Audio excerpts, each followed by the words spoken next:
Blessings, beloveds. Welcome back. Anastasia, Cosmic Astrologer. Going to talk about Venus forming a trine to Neptune in Pisces, so transiting Venus in Cancer, forming a trine to Neptune in Pisces, and a little while after that she'll form her opposition to Pluto. I also want to just touch on Mercury, who is basically in his shadow period at the moment. Basically, Mercury has stopped, literally stopped preparing to change its direction. One thing to understand about planets as they are preparing to change their direction, whether it's to move retrograde or direct, that zone, that period where they actually just stop in their tracks, as it were, is a very intensified zone for that energy. There's a lot of potency, there's a lot that can happen during that time, and so that's where Mercury is at the moment. And so it's basically at around about 16 degrees of Gemini. That's where it stopped, on that particular degree. And as it's stopped and it's preparing to change its direction, it basically goes direct on that particular degree, okay, which is several days away. So it's actually a really powerful turning point with Mercury here, and I think that will definitely speak to a lot of matters that have to do with Mercury, meaning information, communication, ideas, thoughts, change of ideas, a change of a thought process, changing your mind about something, those sorts of things can come up very strongly during this time. Also, of course, we have the Sun ingressing into Cancer, which is the solstice, right? 21st of June. And I did do a 12-minute audio a couple of days ago. That particular, it was nighttime for me when I actually did that audio, and I had a big night of dancing, actually.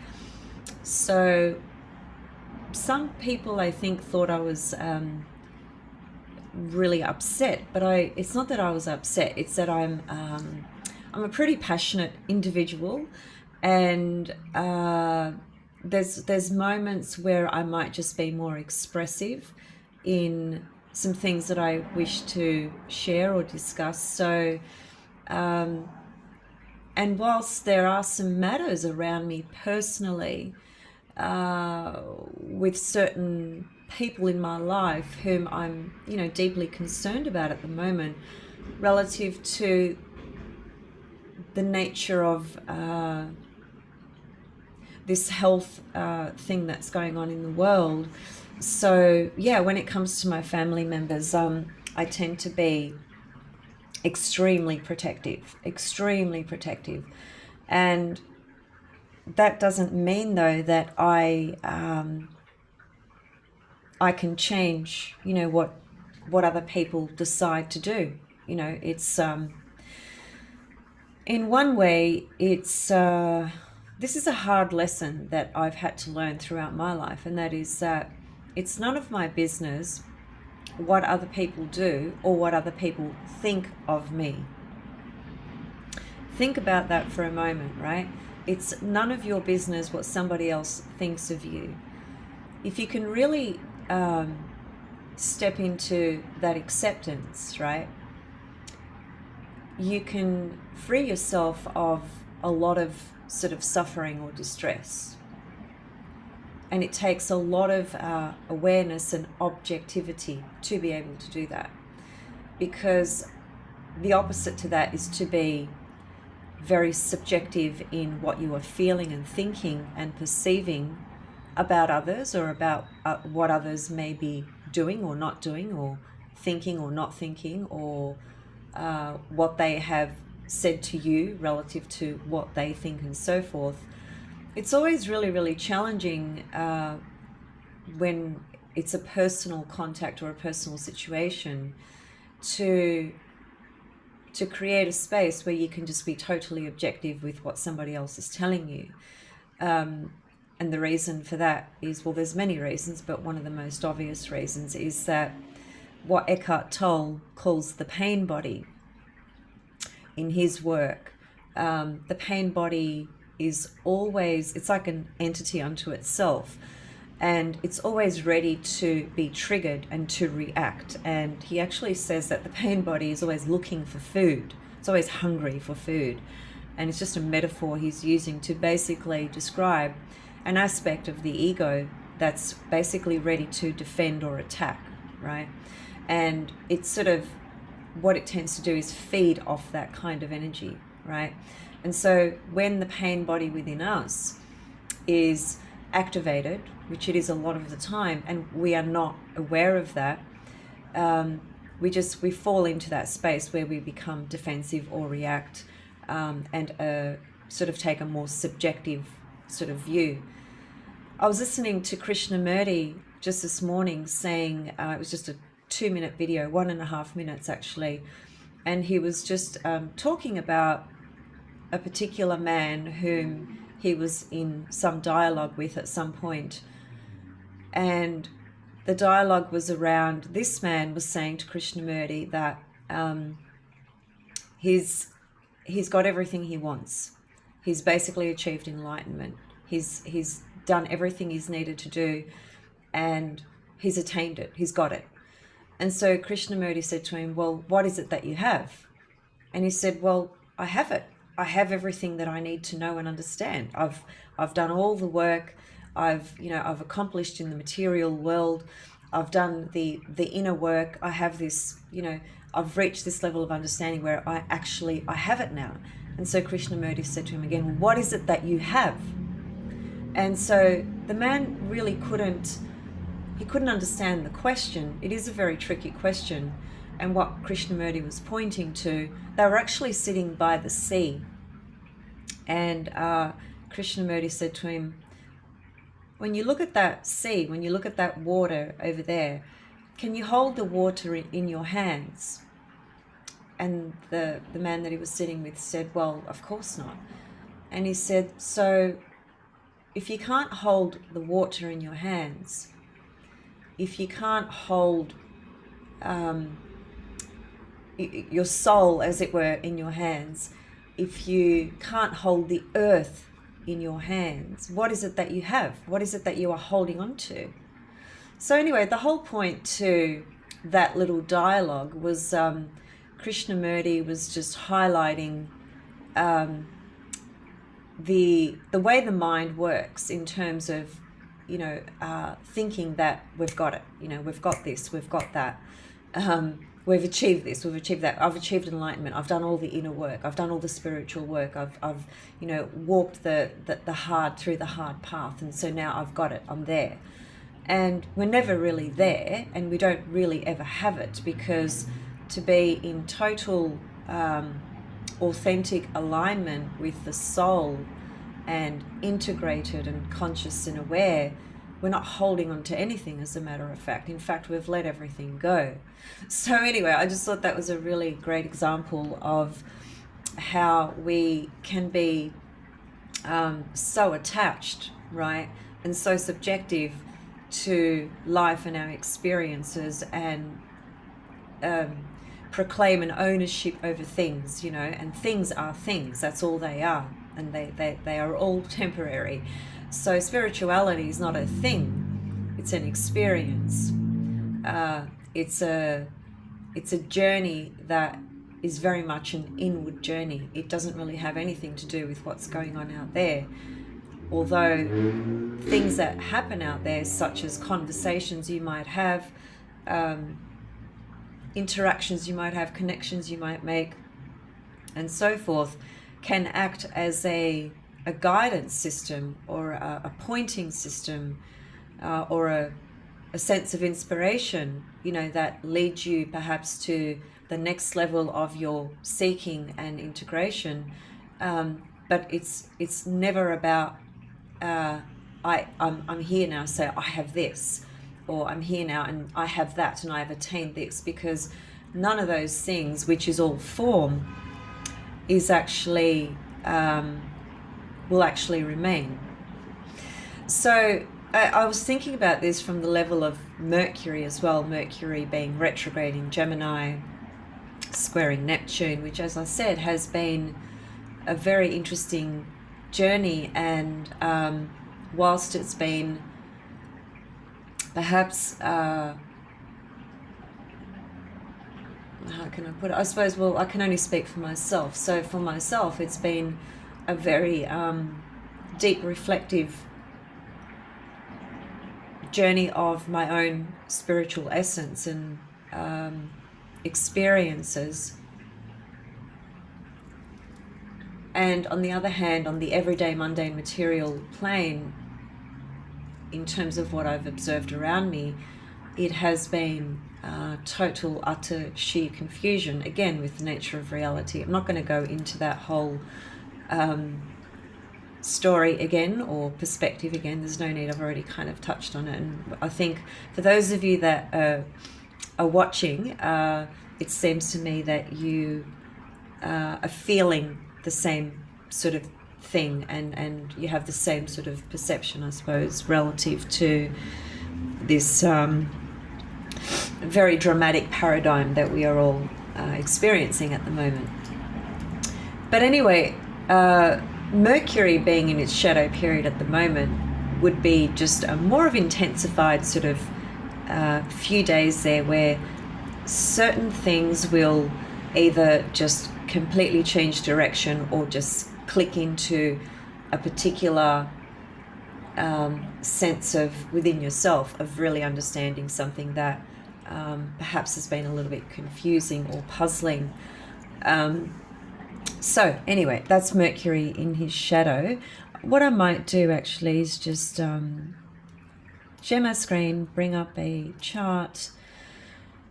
We have a full moon coming up soon, and I'm going to come back and talk about that as opposed to going into that today, because I really just want to just put some energy and some light to this beautiful Venus in Cancer forming a trine to Neptune. So there's Venus in Cancer, and there's Neptune in Pisces, and where's Pluto? And there's Pluto in Capricorn, which will form the opposition, or Venus rather will form the opposition to Pluto. So first she's going to form her trine to Neptune, and then a few days later she's going to form a trine, an opposition to Pluto. And so I was reflecting on this not only from the exoteric level, but also from the esoteric level, because esoterically, Neptune actually rules Cancer, which is really fascinating. And again, it's a very different, you have to put on, as it were, a different level of perceiving and intuiting, actually, when you're thinking about esoteric astrology and the rulerships there. Venus in Cancer is such a beautiful Venus. I mean, Venus is beautiful anyway. She's just a beautiful, a beautiful goddess who fundamentally symbolizes love, right? She has her issues though, wherever she's sort of transiting and traveling, or wherever she's natally in your chart, and that's just called evolution and growth and integration and development. But in Cancer, she's very, very sensitive, very creative, very imaginative, nostalgic, very connected to and interested in the experiences around love and nurture and care. And that includes, of course, the self-care that we must give to ourselves, right? As she's progressing forward, and in a couple of days' time, she will be exactly trine Neptune. She's actually within range now, so even though she's 21 degrees, she was within range when she was even 19 degrees, really. So she's building up to this, forming this exact trine to Neptune. We've got two planets here with the emphasis of water, Cancer and Pisces, water always equates to the soul, the dimensions and layers within us of the soul. Venus is about love and beauty and, all the other things that we know she's about. And Neptune is the higher octave of Venus. Neptune is the body, you could say, that that is love. That is the highest form of love, or not form, but the highest experience and understanding of love, which is the divine source creation to all things. So there's a really beautiful exchange happening here between the two planets that speak to love at the highest form, or I'm using the word form again, at the highest level, the highest frequency that we could even dare to imagine.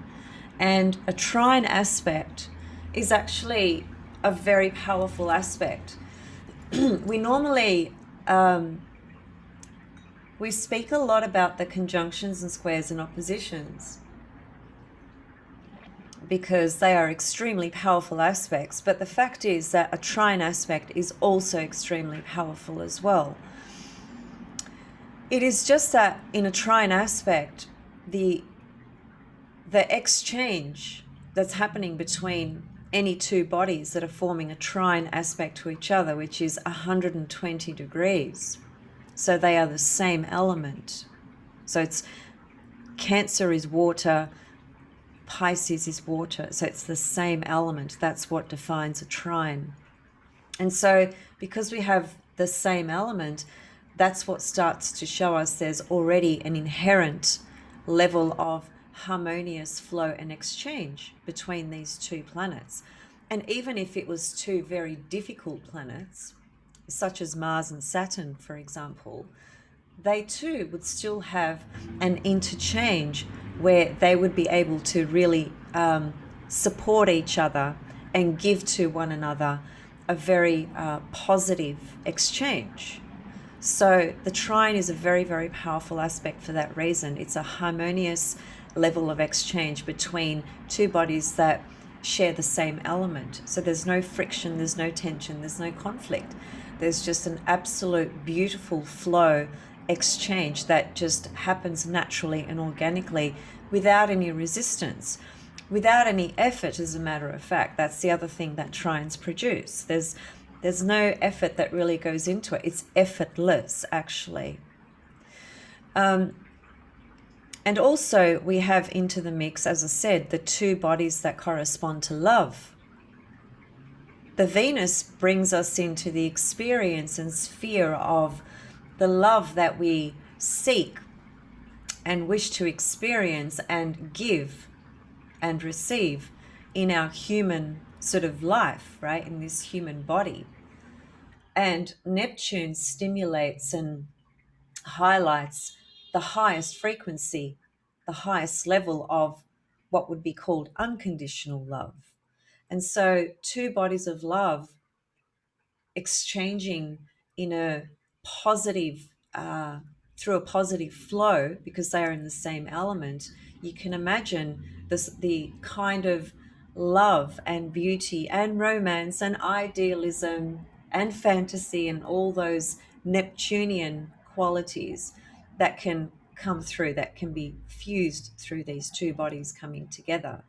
So we're looking at, a few days of whether we are in a relationship or not, we're always in a relationship with ourselves. And some of us are always in a relationship with divine source creation consciousness, right? So this is an energy where we can experience something that can be just very, very soothing to the soul, very soothing to the soul. It's water, Pisces, Cancer, Venus, Neptune, both corresponding to love. I remember many years ago, I've only had this experience once. Actually, before I talk about that experience, it will help you to hear these comments about Neptune being the esoteric ruler of Cancer, right? This will help you understand my story, which I'm going to share in a minute. So Neptune is the planet of the sixth ray. The sixth ray is actually ruled by Mars and Neptune.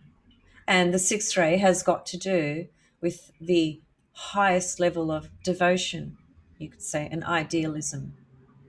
It's about divine consciousness, spirit, the absolute epitome and embodiment of that energy, of that consciousness, or of that understanding, inner standing.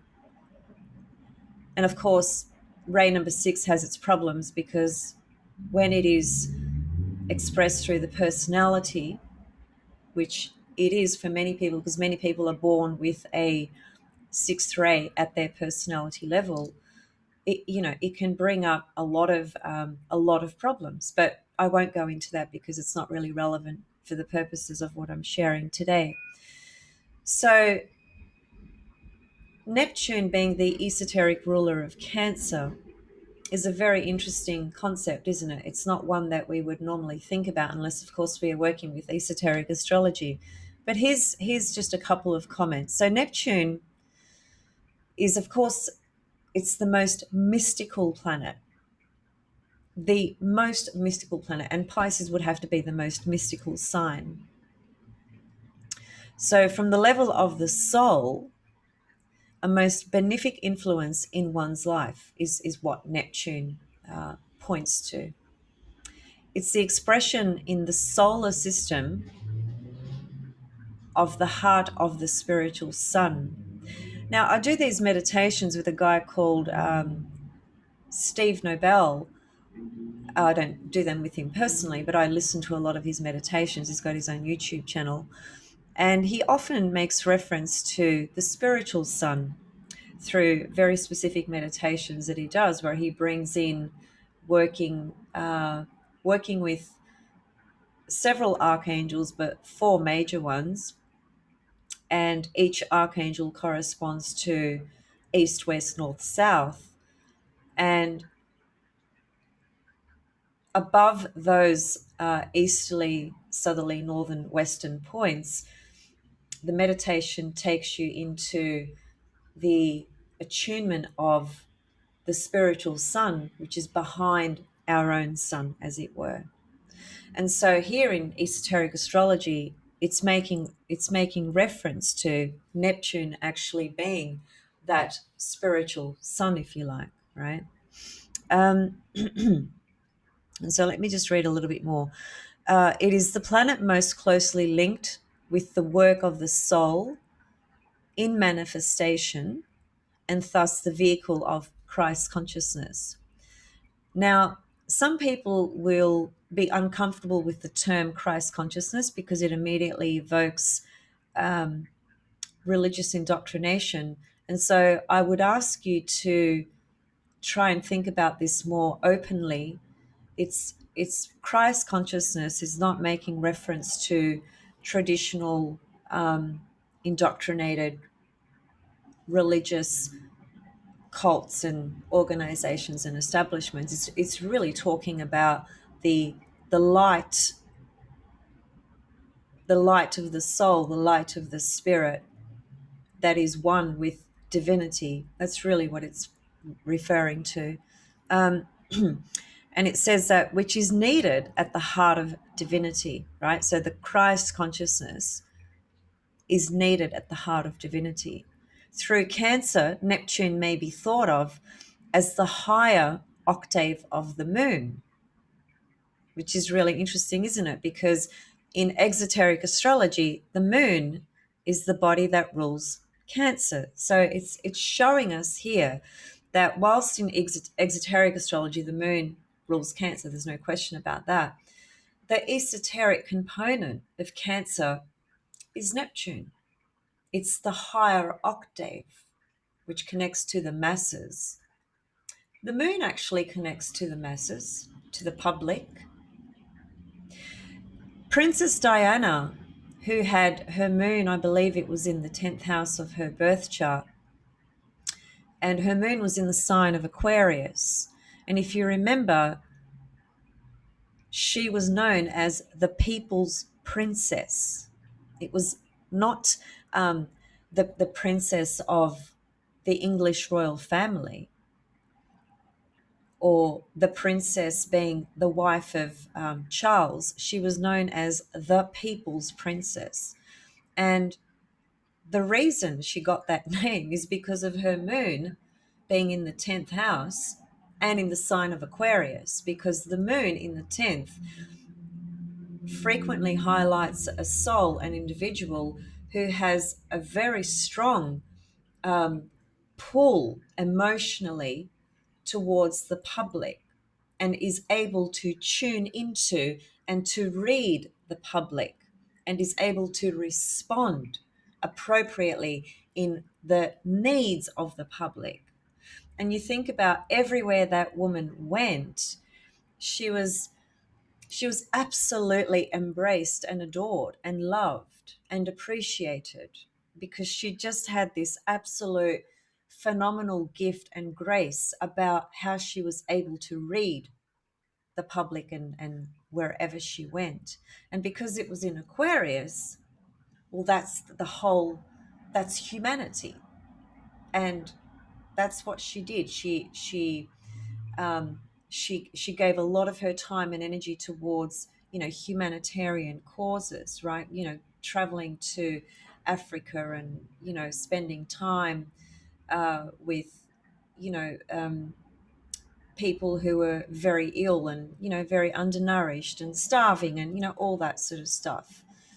So, thus is the power of the moon in terms of it showing us how it shines the light on the masses and the public, right? Um, so let me just read a little bit more.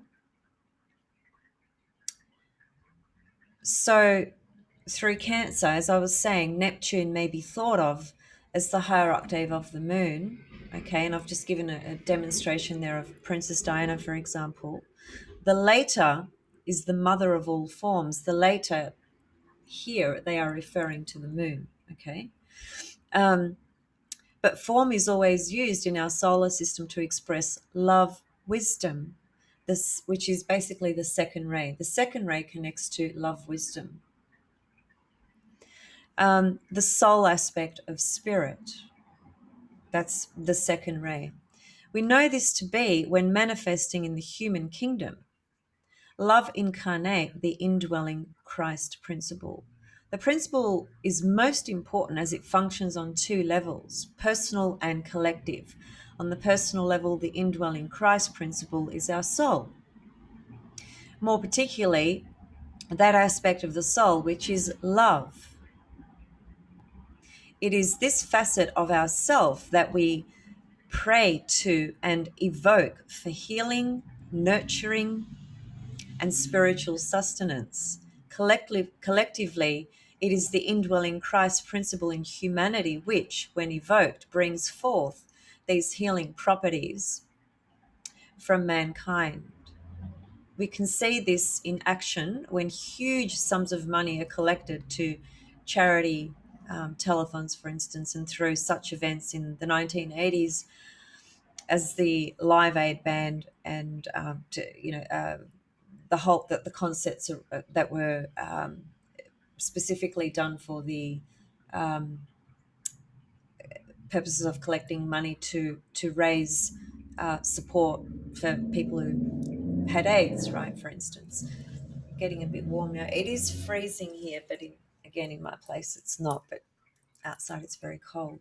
Okay, so what is it all this pointing to, and why is this important with Venus trining Cancer? It's important because it's showing us that, again, we have a beautiful exchange, flow of energy with two bodies that correspond to love, one the ultimate, highest experience of love that has no conditions and no boundaries.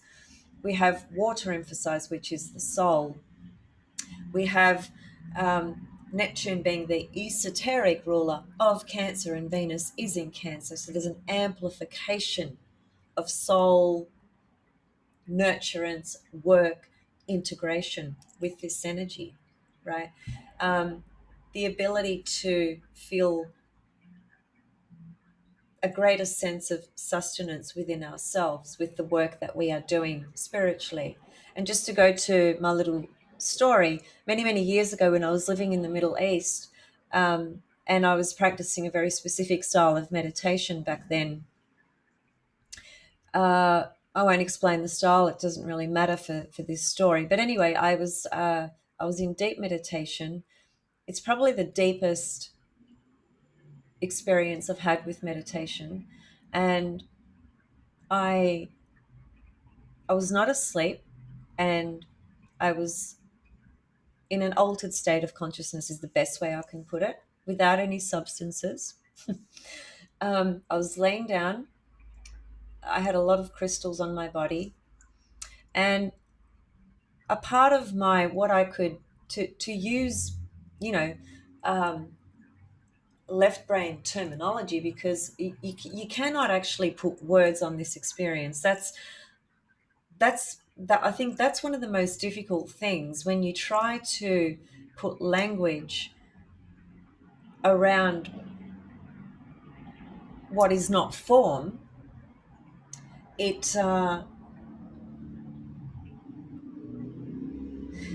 of loses part of what it actually really is, because it's very much an experience. You can't, by trying to put form and structure and framing it and so forth, that makes it into something entirely different, right? But anyway, the most simplest way I can say it is that a part of my consciousness really plunged into what felt like another world, literally another dimension.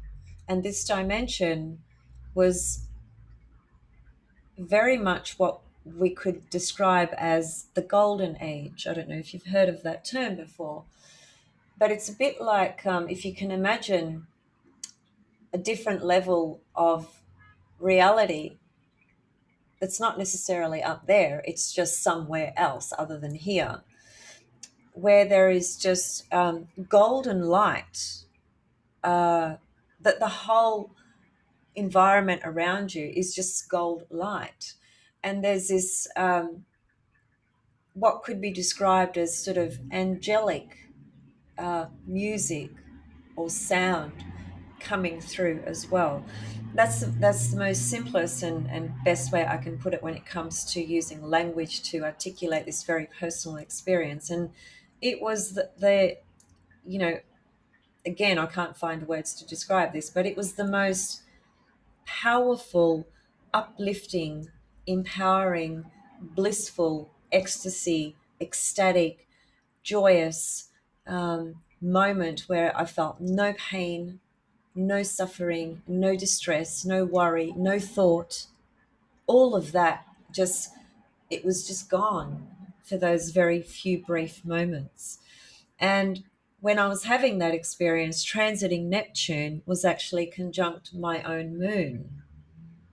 And so I wanted to bring that in because I was just talking about Neptune and the moon, both in esoteric and exoteric astrology, correspond to Cancer, right? And Neptune is the higher octave. So because Neptune dissolves form and dissolves boundaries, and the moon very much creates form and boundaries, but it's also very fluid as well. But the moon is it's the projector, right, in your consciousness, as it were, that gives you the eye that you look through in this reality to identify life, people, situations, yourself, etc. It's that projector. And thus it starts to create this form because it creates an identity. Neptune comes in and just it fuses or defuses that form, right? So there's uh, a beautiful exchange between Venus and Neptune at that very high level of spiritual entrance. And we have the sun ingressing into Cancer just in a couple, well, tomorrow actually, right? So water always equates to the soul, inner life, inner dimensions, soul work, spiritual work, etc. It's the embodiment of very specific experiences. And it doesn't have to be, you know, a lot of things. It can just be one moment. So this transit with Venus in Cancer forming a trine to Neptune, you can have just one moment in these few days where this trine aspect exists, and it can be a very just a very powerful spiritual uplifting moment, such as the example that I just gave before about myself, for instance. So that's what I see here, and I also see a lot of spiritual nurturing, a lot of spiritual nurturing towards ourselves, towards the planet, and towards others as well. And it's also transcending, if you like, the more the personality expectations or desires around love, right? Because Neptune is a transcendental body. So here's a beautiful exchange, Venus to Neptune, speaking to love and transcending perhaps the more personal sort of desires around the needs that we have around love and affection and or expectations from others, and perhaps finding more of a deeper ability and an acceptance around being able to actually give that to ourselves, as opposed to accepting it from others and or demanding it from others and needing it and wanting it from others.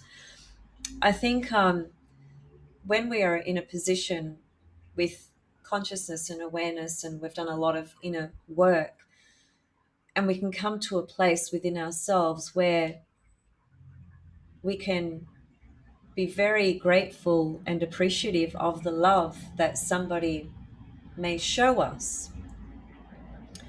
Um, and if they stop showing that love, that we can be as equally as content within ourselves. And that's usually not the case. Usually people are very activated and get very hurt and very angry and pissed off when somebody just pulls the rug from under their feet. So an example is two people meet, it's all it's all happening, it's all lovey-dovey, it's all hot, etc., etc., and you're the center of the universe for that person, and it feels intoxicating and it feels amazing. And then when their energy and their attention shifts, because it will,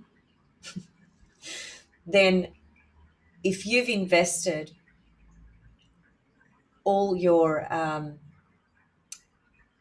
if you've invested being reassured about your own worth and specialness and love in that other person, the minute they pull it away for whatever reason, that is, because they will, it's just what happens in relationships, then you are left standing there in what would feel extremely painful again. So the art of loving, receiving love and giving love, and the integration of soul personality alignment, which this is what all this speaks to, Neptune Venus trine. It's an integration, transcendence towards a higher level of love that you can actually really feel and connect with inside yourself, regardless of whether somebody out there is able to give that to you or not. That's what this points to, right? It is also, of course, relative to creative journeys and so forth, very inspirational for poetry and music and art and dance and things like that. It can be a very it's a very soft energy. It's very it's yin, feminine.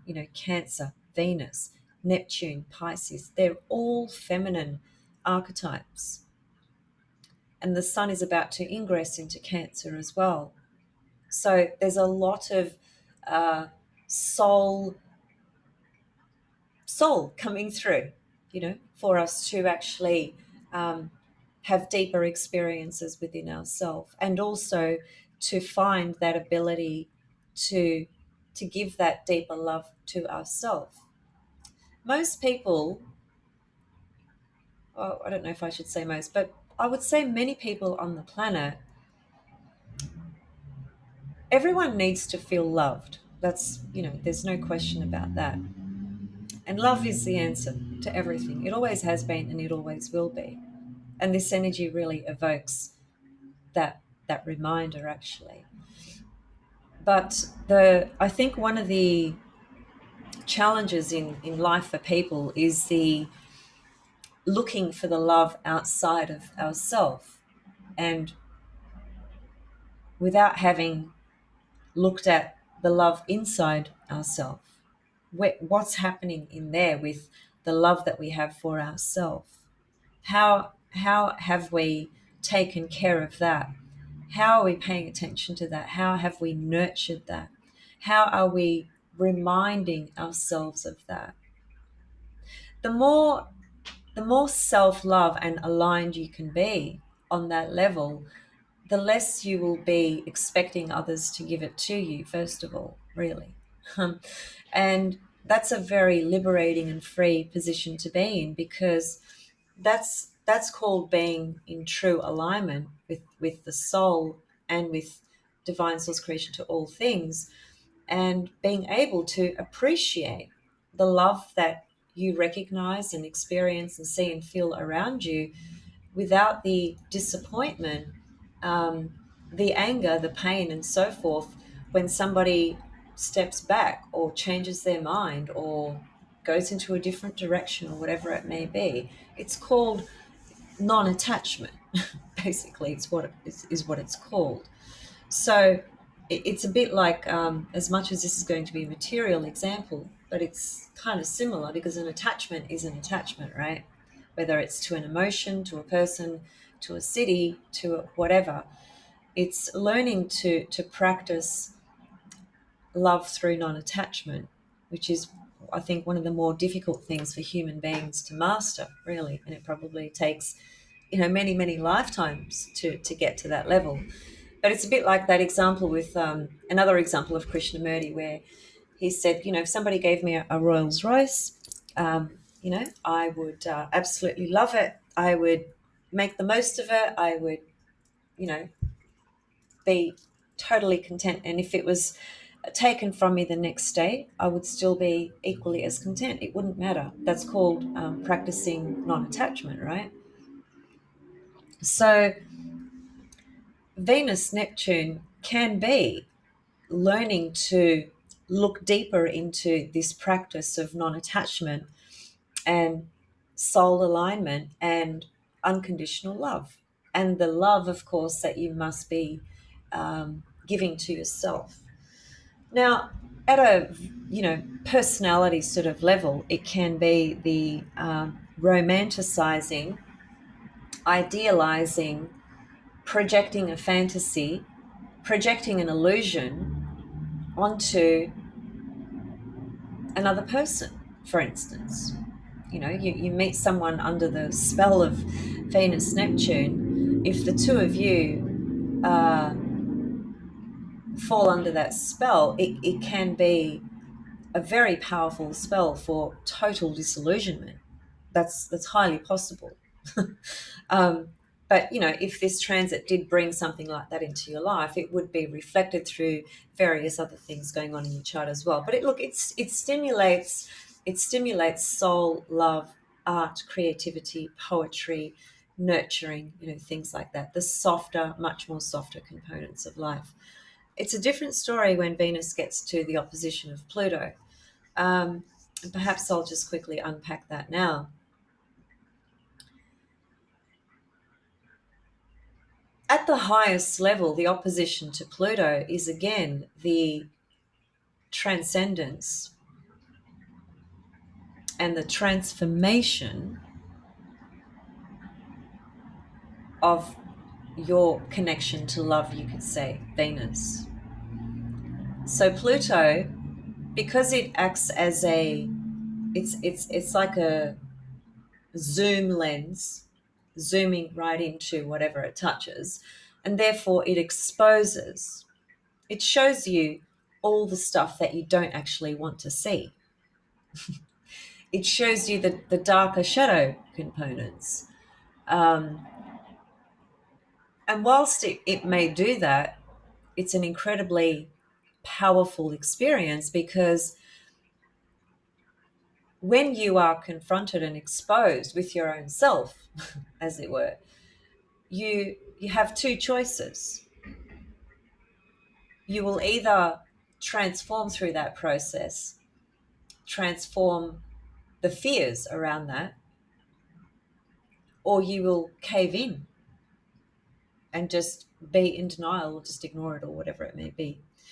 And if it starts to operate on that level where it brings up the shadow, obsessive, jealousy type issues, because that's what Pluto Venus can do, then it might trigger something in your current relationship, or it can even speak to drawing in a relationship, a partner at this time, where there's just this incredible, um, undeniable soul resonance between you and that person. So it can have a few different manifestations depending on the person and what they attract, or what's happening in their current life. But Pluto opposite Venus, it is about basically transforming the more selfish, personal sort of desires of love, and transforming it to a much higher level of soul love.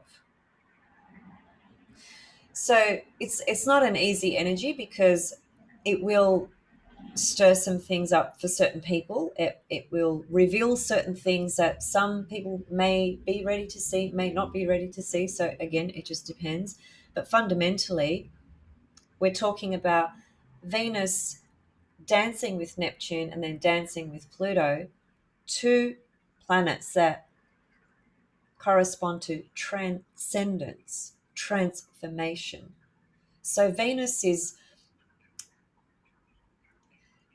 she's receiving Neptune through this uh, alchemical process of love. She's being shown how to love herself, the Neptune Venus, right? But when she gets to Pluto, she has to do some hard work here. Oppositions are usually challenging, very powerful in what they bring up. They they certainly do bring up the matter of energies being totally polarized. So if you're the Venus, you're going to project the Pluto onto somebody else, and that somebody else might be somebody who's very powerful, appears very powerful, mysterious, a bit of an enigma, can be a deep sexual, attraction, soul attraction, connection. It's very, very, Venus is magnetic, and so is Pluto in his own way as well. So it's a very intense, dramatic sort of energy. Um, but it can be very, very powerful in terms of our own personal evolution and growth with self-worth and self-love, and perhaps even transforming some of our own perspectives of how we relate to other people and how we share, because Venus is how we relate and how we share, how we give and how we receive. So Pluto opposing that Venus is going to expose some of the more vulnerable and sensitive components of that Venus in Cancer. She won't really like that too much. Cancer is an extremely sensitive sign, but Pluto is going to shine the light there, and ask you to do the work around that, and it will be up to you how you step into that, how you accept that. So it is confronting and challenging, but it can be very rewarding after that journey, because there can be just a very powerful process of transformative work that it wouldn't be something totally brand new, as it were, that comes up. It would more likely be something that you've been working on, either in your relationship or either just within your own self, the relationship you have to yourself and your own values and self-worth and self-love and all those sorts of things. And so this Pluto comes along, or Venus comes along to oppose Pluto, and it takes you to that next sort of level with the work that you already have been doing. It's very confronting though, so you kind of have to be ready for that. So that's how I see those energies helping us actually further evolve and transform in our own personal journey of love and relationships and self-care and connection to the divine as well. Talked about Mercury, 16 degrees, there it is there. I just want to show you, if we animate the chart, so I'm just going to go back to here. So on the 18th of June, Mercury got to 16 degrees, okay? Now, watch what happens as I continue to go forward. See, it's still on 16. This is 21st of June now. 22nd of June, 23rd. That's where it stopped. Like, it's already stopped, but this is where it's like literally just dead stopped, as it were.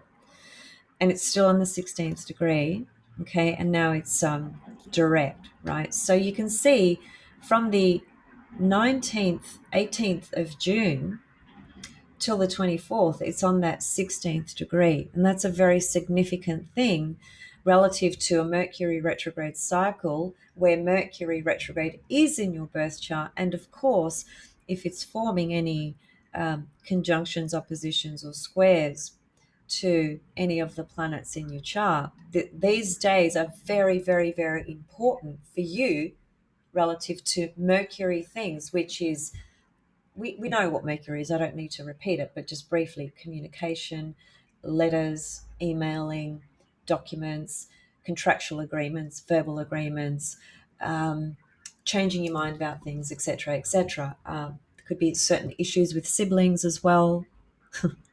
But these days, while Mercury stays on that same degree, there's an absolute potency of what's going to happen. It's going to be really powerful what's going to happen for you around Mercury issues, and especially if it's forming an aspect to any of your personal planets, or even other planets for that matter as well. Jupiter's going to go stationary retro. So where is that? So that's today, okay, as we speak right now. There's Jupiter. See the S? 2 degrees of Pisces, S mean it's stationary. So if I go one day forward, it's still stationary. So it's, in other words, it's slowed right down, goes retrograde on the 22nd. I will come back and talk about that in greater depth, because it's a very interesting journey with Jupiter. It doesn't get back into Pisces until the end of the year. It's 6 months away. So there's a lot to talk about relative to that. And there is a Mars in Leo towards the end of this month is going to catch up to forming a trine to Chiron. And that's a very important aspect as well. And I think I will just come back and talk about that, because I didn't want to make this video too long. And I already have. So I will leave it there. Just, have a think about the Venus, Neptune, Pluto, what that may have inspired. And it's not about looking for it, but rather being in a space where you can just receive. It's a trine aspect, Venus to Neptune. So another way to understand trines is that it's the universe giving you a break. It brings something through into your field of experience where there is no effort required. But it is also about being in tune, receptive, and aware to notice what comes through, because what can come through can be ever so subtle. Trines are very subtle in how they bring things through, and especially through water signs. So this is a very subtle sort of energy, but subtle does not mean that it's not powerful. It's extremely powerful, but it's very subtle. So it's really about attuning ourselves to that particular vibration, which is yin, feminine. So for the guys, it's really about tuning into your own inner feminine. That will also speak to perhaps contacts that you have with women in your life. Could be your mother, your sisters, it could be girlfriends, just important females in your life. And it may just be through that particular important personal female in your life where there's a profound sort of exchange and experience. Could be that. And it could just be really working with the inner feminine, right? And when Pluto gets to opposite Venus, if you're a guy, it is really about um, seeing the more recognizing the darker sort of shades of the feminine as well, and how those are projected onto women around you, because that is a very typical experience. And likewise for women with their own masculine shadow, the darker side of that being projected onto the men around them. And there are other more complicated sort of versions of that relative to one's sexuality and so forth, right? So there's a whole stream there. But just very simply, Pluto opposite Venus, it will bring up those more darker sort of components. And look, Cancer at that very basic personality, exoteric level, Cancer can have a real dark side to it as well. It can be very, very controlling and very, very manipulative. It absolutely, all the water signs are master manipulators if they so choose to be. That's just what water can do. Think about what water does. It can mold into anything, right? You put water into a cup, the water takes the shape of the glass. So water is the element that manipulates. The word manipulate, when you go into etymology, it's just really referring to the use of the hands, creating a shape or something out of whatever it is they're wanting to create. It's manipulating is putting something into a particular way or shape that you want it to be. So the word manipulating often has a very negative connotation, but in truth, it's not a negative thing at all. But of course, when it's used in a sinister way to manipulate others for the purposes of your own benefit to the other person's disadvantage, then that's a sinister form of manipulation. Yeah, of course.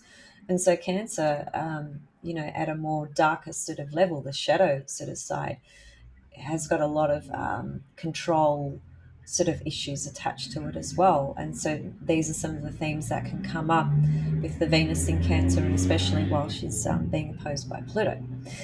So, interesting food for thought. See you guys soon with the new full moon in Capricorn, followed by a new moon in Cancer. Interesting times moving ahead. Hope you're all being well and safe and enjoying however much you can, depending on your circumstances. And yeah, just hope you're safe and well. See you soon. Thanks for watching. Bye.